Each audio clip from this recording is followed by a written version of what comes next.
Hi friends, அஸ்ஸலாமு அலைக்கும். சின்னவங்கலேருந்து பெரியவங்க வரைக்கும் எல்லாருக்குமே ரொம்ப ரொம்ப பிடிச்ச ஓமப்பொடி. இது சுலபமாக நம்ம வீட்டிலே வந்து பண்ணிடலாம். சாப்பிட்றதுக்கு அவ்வளோ டேஸ்ட்டாக இருக்கும். இது எப்படி பண்ணுறதுன்னு இந்த வீடியோவில் பார்த்துக்கலாம். அதுக்கு முதல்ல ஓமத்தை ஒரு கடாயில் இந்த மாதிரி சேர்த்துட்டு நல்லா வாசனை வர அளவுக்கு வறுத்து எடுத்துக்கோங்க. அது ஒரு மிக்ஸி பிளெண்டருக்கு மாற்றிட்டு தண்ணி சேர்த்து நல்லா பேஸ்ட்டை அரைச்சிட்டு ஒரு வடிகட்டி வச்சு இந்த மாதிரி வடிகட்டி எடுத்து வச்சுக்கோங்க.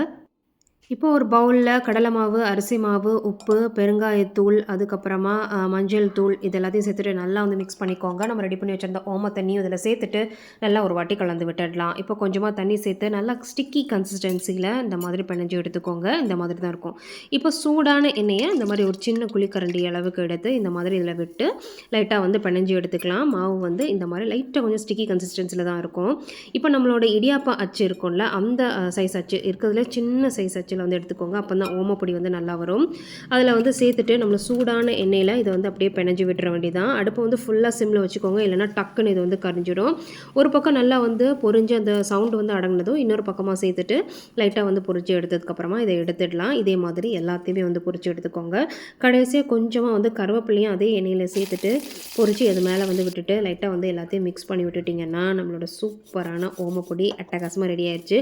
இது குழந்தைங்கலேருந்து பெரிய வரைக்கும் எல்லாருக்குமே ரொம்ப பிடிக்கும். கண்டிப்பாக ஷேர் பண்ணி பாருங்கள். பாய்.